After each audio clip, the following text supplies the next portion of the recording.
আমরা দেখেছি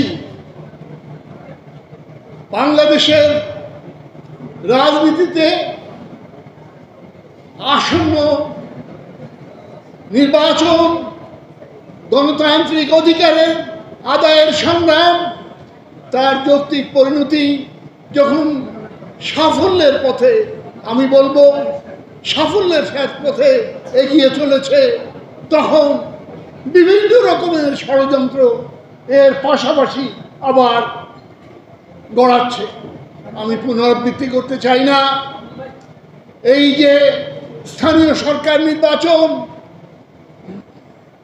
পাহাড় প্রমাণ, সমস্ত সংস্কারের বক্তব্য, এগুলি আমার কাছে শুভকর মনে হয় না। এর পিছনে নানান রকম ইচ্ছা বা আকাঙ্ক্ষা, আমি বলবো ষড়যন্ত্র থাকা বিচিত্র কিছু নয়। আর তার পাশাপাশি আন্তর্জাতিক পরিমণ্ডলে গত 10টি দিন কি অবস্থা গিয়েছে আপনারা জানেন। সৌভাগ্যের বিষয় এখন কিছুটা সমঝোতার দিকে এগোচ্ছে পৃথিবীর বৃহৎ রাষ্ট্রবর্গ, কিন্তু অত্যন্ত অনির্ভরযোগ্য। যে কোনো মুহূর্তে পুনর্বার এই সংঘাতের দিকে পৃথিবী ধাবিত হতে পারে।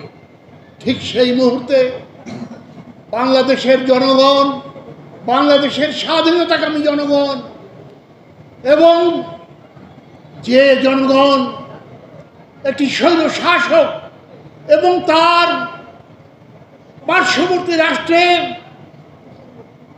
যারা ক্ষমতাসীন প্রোটেক্টর, আশ্রয়দাতা, যারা এই অবস্থার দিকে দেশকে ঠেলে দিয়েছিল, যাদের বিরুদ্ধে লড়াই করে এদেশের ছাত্র জনতা সাফল্যের দ্বার প্রান্তে প্রায় এসে গেছে, যে কোনো মুহূর্তে আর একবার সেটা ব্যর্থতায় পর্যবসিত হতে পারে। বন্ধুগণ, আমি তাই মনে করি আমাদের গণতন্ত্রের সংগ্রাম, আমাদের সার্বভৌমত্বের সংগ্রাম, স্বাধীনতার সংগ্রাম এক এবং অভিন্ন সূত্রে গঠিত। একই সাথে আমাদেরকে এই সংগ্রাম চালিয়ে যেতে হবে এবং আজ সংস্কার কমিশনের যে আলোচনা, ঐক্যমত্যে পরিণত হওয়ার আমাদের যে প্রচেষ্টা যথেষ্ট হয়েছে। আমি মনে করি আর দরকার নাই।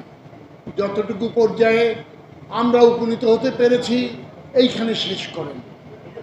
আমাদের যতটুকু ঐক্যমত্য হয়েছে তার উপরে ভিত্তি করে এখন ইমিডিয়েটলি, অবিলম্বে